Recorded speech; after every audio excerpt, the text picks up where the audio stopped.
Hello friends, welcome in one day exam 3.0। हमारे channel one day exam 3.0 में आप सभी का स्वागत है। आज का हमारा सब्जेक्ट जो है जीएस और जीके से संबंधित है, जो कि आरआरबी ग्रुप डी के लिए काफ़ी बेहद इम्पोर्टेंट होने वाला है। प्रीवियस ईयर एग्ज़ाम से पूछे जाने वाले सभी प्रश्न हमारे हैं, जो कि टीसीएस लेवल के हैं। मॉडल पेपर प्रैक्टिस सेट से लिए गए सभी प्रश्न हैं, जो कि 25 नंबर के जो जीएस और जीके पूछे जाते हैं उनसे संबंधित है। हमारा सभी प्रश्न सिलेक्टेड और इम्पोर्टेंट प्रश्न है, जो कि कई बार एग्ज़ाम में पूछे जा चुके हैं। तो आइए देखते हैं कौन कौन सा प्रश्न है। अगर आप इसको देख लेते हैं तो आपको 1 या 2 नंबर कन्फर्म मिलेगा इस प्रश्न से। निम्नलिखित में कौन सा विटामिन पानी में घुलनशील होता है? यह कई बार एग्ज़ामों में पूछा जा चुका है। आरआरबी ग्रुप डी और एमटीएस के भी एग्ज़ामों में पूछा जा चुका है। निम्नलिखित में से कौन सा विटामिन पानी में घुलनशील होता है? तो क्वेश्चन नंबर 1 का राइट आंसर हो जाएगा सी, विटामिन बी। विटामिन बी जो है यह पानी में घुलनशील विटामिन है। और बाकी ए, डी, ई और के विटामिन जितने भी प्रकार के होते हैं, ए, बी, सी, डी, ई और के, सभी विटामिन में से बी और सी ऐसे विटामिन हैं जो पानी में घुलनशील हैं। बाकी सब विटामिन ए, डी, ई के सब वसा में घुलनशील हैं। अगर पूछता है तो आप एकदम कन्फर्म एकदम रट लीजिए, विटामिन बी और सी ऐसे विटामिन हैं जो पानी में घुलनशील हैं। बाकी सब जितने भी विटामिन हैं, ए, डी, ई और के, सभी विटामिन वसा में घुलनशील हैं। तो इसमें कौन सा जवाब सही होगा? Vitamin B. विटामिन बी जो है पानी में घुलनशील है, बाकी सब वसा में घुलनशील है। क्वेश्चन नंबर दूसरा क्या कह रहा है? नीला थोथा क्या है? तो नीला थोथा को सूत्र जो होता है वो कॉपर सल्फेट होता है। नीला थोथा यह काफ़ी इम्पोर्टेंट सब्जेक्ट है। यह कई बार एमटीएस के एग्ज़ाम में पूछा जा चुका है। तो नीला थोथा क्या है? तो यह कॉपर सल्फेट को हम नीला थोथा के नाम से भी जानते हैं। हमारा तीसरा प्रश्न है, जो कि जीएस से संबंधित है, स्टैटिक जीएस से संबंधित है। मुद्रास्फीति को अस्थायी रूप से रोकने के लिए निम्नलिखित में से किसका उपयोग किया जाता है? जो मुद्रास्फीति होता है उसको अस्थायी रूप से रोकने के लिए निम्नलिखित में से किसका उपयोग करते हैं? तो मुद्रास्फीति को अस्थायी रूप से रोकने के लिए क्वेश्चन नंबर 3 का राइट आंसर हो जाएगा सी, मुद्रा आपूर्ति की कमी। जब महंगाई बढ़ने लगता है, मुद्रास्फीति होने लगता है, तो उसको रोकने के लिए हम क्या करते हैं? मुद्रा आपूर्ति की कमी करते हैं। जैसे जब आरबीआई जो होती है वो बैंकों को छूट देती है कि लोगों को अधिक से अधिक पैसा मुहैया कराया जाए, लेकिन उनको लोन दिया जाए।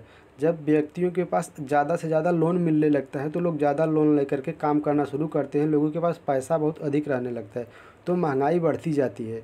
जितना ही व्यक्ति के पास पैसा रहेगा, जितना ही बैंक व्यक्तियों को लोन देगा, महंगाई उतना ही बढ़ता है। जब महंगाई बढ़ने लगता है तो मुद्रास्फीति बढ़ने लगता है। तो उसको रोकने के लिए आरबीआई क्या करती है? बैंकों को निर्देश देती है कि अब व्यक्तियों को पैसा देना कब बंद करो, ताकि महंगाई पे कंट्रोल हो। जब बैंक लोगों को लोन देना बंद कर देती है तो लोगों के पास पैसा कम हो जाता है, तो जिससे लोग पैसा खर्च करना कम कर देते हैं, तो महंगाई को कंट्रोल हो जाता है, महंगाई कम हो जाता है। तो क्या करता है? मुद्रास्फीति को अस्थायी रूप से रोकने के लिए निम्नलिखित में से किसका उपयोग किया जाता है?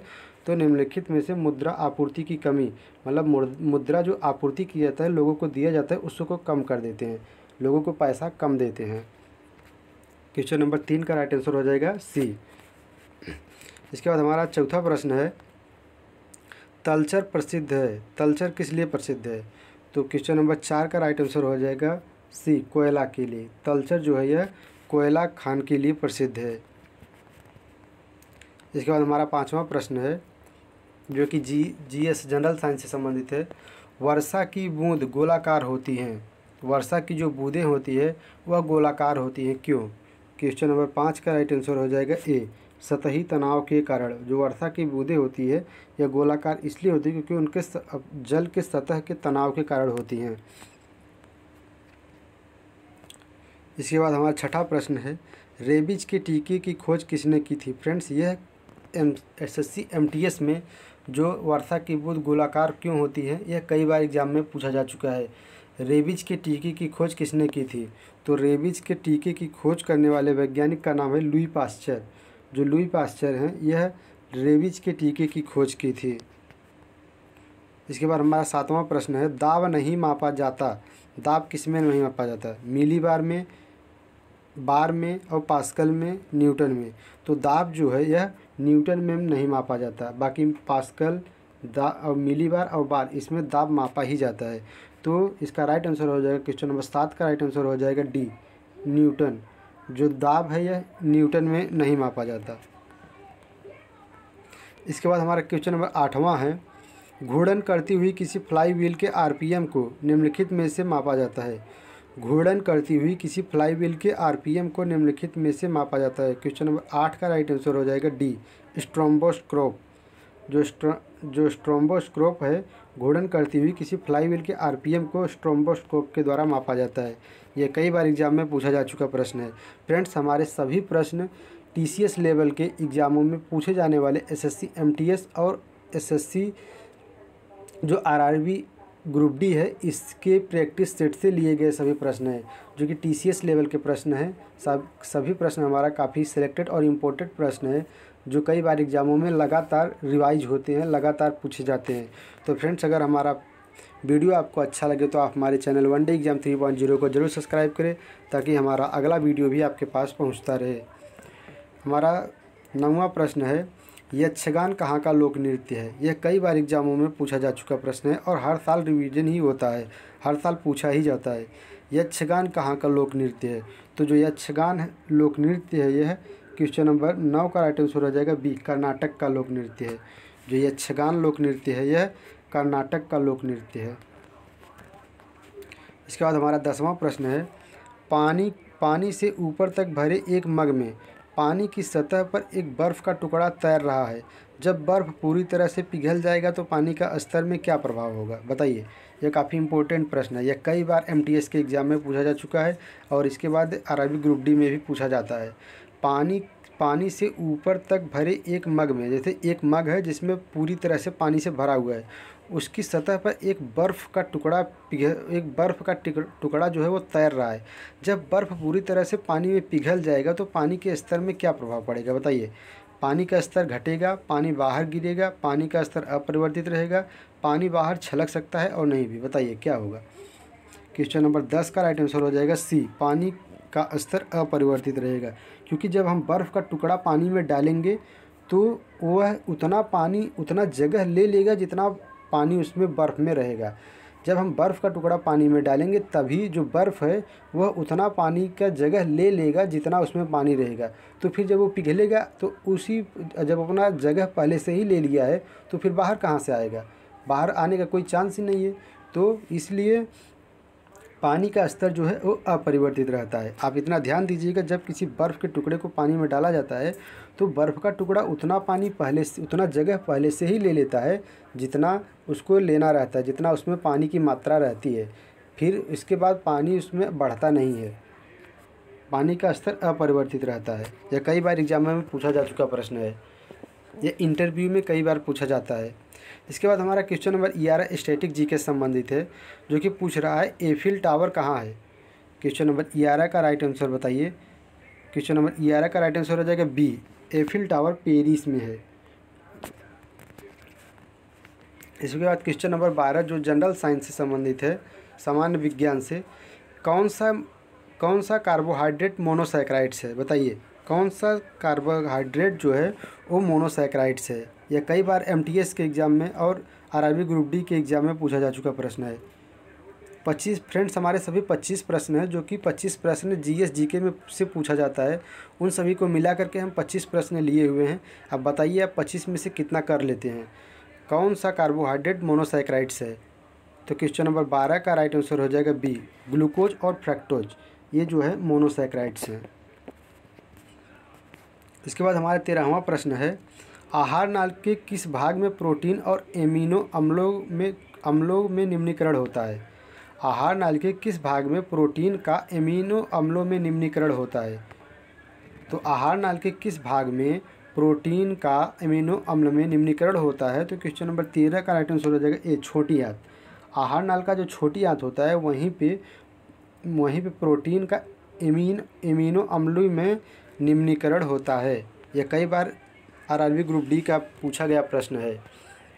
इसके बाद हमारा जो 14वां प्रश्न है, यह काफ़ी इम्पोर्टेंट प्रश्न है। यह एमटीएस में भी और एसएससी सीजीएल सीएचएसएल में भी पूछा जा चुका प्रश्न है, और यह आरआरबी एनटीपीसी में भी पूछा जा चुका प्रश्न है। काला जार के लिए उत्तरदायी प्रोटोजोआ है। जो काला जार होता है इसके लिए कौन सा प्रोटोजोआ होता है जो उत्तरदायी होता है? तो क्वेश्चन नंबर 14 का राइट आंसर हो जाएगा डी, लिस्मैनिया। लिस्मैनिया नाम का जो प्रोटोजोआ है यही काला जार के लिए उत्तरदायी होता है। क्वेश्चन नंबर 14 का राइट आंसर हो जाएगा डी।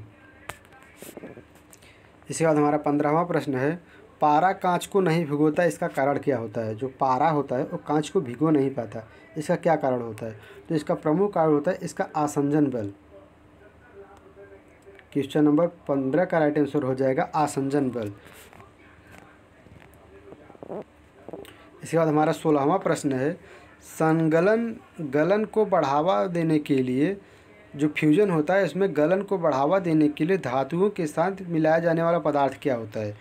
जब फ्यूजन होता है किसी भी पदार्थ का तो उसमें गलन को बढ़ावा देने के, उसके मेल्टेप को बढ़ावा देने के लिए धातुओं के साथ किस पदार्थ को मिलाया जाता है? जो पदार्थ मिलाया जाता है, इसको यह पूछ रहा है जो पदार्थ मिलाया जाता है उसको हम कहते क्या हैं? किस पदार्थ को मिलाया जाता है, बात ये नहीं है यहाँ पे। यह पूछ रहा है जिस पदार्थ, किसी भी पदार्थ को अगर मिलाया जाता है तो उसको हम कहते क्या हैं? तो उसको हम फ्लक्स बोलते हैं, गालक बोलते हैं। फ्यूजन गलन को बढ़ावा देने के लिए धातुओं के साथ मिलाया जाने वाला पदार्थ क्या कहलाता है? तो जो धातुओं के साथ मिलाया जाता है पदार्थ उसको हम फ्लक्स या गालक कहते हैं, गालक के रूप में जानते हैं। यह कक्षा 10वीं का सवाल है जो कि काफ़ी इम्पोर्टेंट प्रश्न है। यह केमिस्ट्री से संबंधित सवाल है। इसके बाद हमारा 17वां प्रश्न है, आसानी से झाग नहीं देने वाला जल कहलाता है। जो जल आसानी से झाग नहीं देता उसको क्या कहते हैं? तो उसको कठोर जल से जानते हैं। जो कठोर जल होता है उसका सूत्र होता है D2O। कठोर जल का सूत्र कई बार एग्जाम में पूछता है, तो कठोर जल का सूत्र आप याद रखिएगा, इसका सूत्र होता है D2O। यह आसानी से पानी में झाग नहीं देता। पानी में जो झाग जल्दी दे देता है उसे जल को हम शुद्ध जल कहते हैं। इसके बाद हमारा 18वां प्रश्न है, निम्नलिखित में से किसकी विद्युत चुम्बकीय तरंगों की तरंग दैर्घ्य सबसे लंबी होती है? बताइए, निम्नलिखित में से किसकी विद्युत चुम्बकीय तरंगों की तरंग दैर्घ्य सबसे लंबी होती है? क्वेश्चन नंबर 18 का राइट आंसर हो जाएगा डी, अवरक्त। जो अवरक्त किरणें होती है इनकी चुम्बकीय तरंगों की तरंग दैर्घ्य सबसे अधिक होती है, न कि पराबैंगनी, प्रकाश किरणें, गामा किरणें। इन सबसे ज़्यादा अवरक्त किरणों की विद्युत चुम्बकीय तरंगों की तरंग दैर्घ्य सबसे अधिक होती है। यह काफ़ी इम्पोर्टेंट प्रश्न है। इसके बाद विद्युत शक्ति की इकाई क्या होती है? जो विद्युत शक्ति होती है इसकी इकाई क्या होती है? तो विद्युत शक्ति की इकाई क्वेश्चन नंबर 19 का राइट आंसर हो जाएगा बी, वाट होती है। क्वेश्चन नंबर 19 का राइट आंसर हो जाएगा बी, वाट। इसके बाद हमारा 20वां प्रश्न है, मानव शरीर का प्रतिरोध शुष्क दशा में लगभग कितना होता है? जो मानव शरीर होता है इसमें कितना प्रतिरोध शुष्क दशा में पाया जाता है? तो क्वेश्चन नंबर 20 का राइट आंसर हो जाएगा बी, 10⁻² ओम। 10 के घाते 2 ओम के बराबर मानव शरीर शुष्क प्रतिरोध पाया जाता है। यह कई बार एमटीएस के एग्ज़ाम में और आरआरबी ग्रुप डी के एग्ज़ाम में भी 2018 के ग्रुप डी के एग्ज़ाम में पूछा जा चुका प्रश्न है। फ्रेंड्स, हमारा 21वां प्रश्न जो है ये काफ़ी इम्पोर्टेंट प्रश्न है। बताइए, इसका जल का क्वथनांक किस पे निर्भर करता है? सदैव 100 डिग्री सेल्सियस होता है, जिस बर्तन में भरा होता है उसके पदार्थ पर निर्भर करता है, वायुमंडलीय दाब पर निर्भर होता है, आपेक्षिक आर्द्रता पर निर्भर करता है। बताइए, जल का क्वथनांक किस पे निर्भर करता है? तो क्वेश्चन नंबर 21 काफ़ी इंपॉर्टेंट प्रश्न है जिसका राइट आंसर हो जाएगा सी, वायुमंडलीय दाब पर निर्भर करता है। जैसे अगर आप पृथ्वी पे खाना कोई बनाते हैं तो इसमें बहुत आसानी से बहुत जल्दी पक जाता है, लेकिन जब यही पृथ्वी की सतह से ऊपर लेके जाते हैं पहाड़ों पर, वहाँ बोलते हैं दाल बहुत जल्दी पकता है, क्योंकि वहाँ का वायुमंडलीय दाब कुछ और होता है, पृथ्वी पे वायुमंडलीय दाब कुछ और होता है। तो जल का जो क्वथनांक होता है यह उसके वायुमंडलीय दाब पर काफ़ी ज़्यादा डिपेंड रहता है। फ्रेंड्स, इसके बाद हमारा 22वां प्रश्न है, फ्लेमिंग के दाएं हाथ के नियम का प्रयोग किसकी दिशा का पता लगाने के लिए किया जाता है? तो क्वेश्चन नंबर 22 का राइट आंसर हो जाएगा डी, वास्तविक धारा। जो वास्तविक धारा होती है इसकी पता लगाने के लिए हम फ्लेमिंग के दाएं हाथ का नियम का प्रयोग करते हैं। अब फ्लेमिंग के दाएं हाथ के नियम का प्रयोग किसकी दिशा का पता लगाने के लिए करते हैं? तो हम वास्तविक धारा को पता लगाने के लिए, आई जो होता है उसकी पता लगाने के लिए करते हैं। इसके बाद हमारा 13वां प्रश्न है, स्टार्च का शर्करा में परिवर्तित होना किसके लिए अनिवार्य है? स्टार्च का शर्करा में परिवर्तित होने किसके लिए अनिवार्य है? तो यह क्वेश्चन नंबर 23 का राइट आंसर हो जाएगा ए, रंध्र द्वार।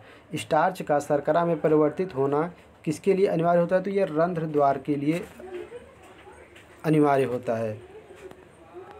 इसके बाद हमारा 24वां काफ़ी इम्पोर्टेंट प्रश्न है, मृदा अपरदन को किस प्रकार रोका जा सकता है? जो मृदा का कटाव है, मिट्टियों का कटाव हो रहा है इस समय, मृदा अपरदन जिसे हम कहते हैं, इसको किस प्रकार रोका जाता है?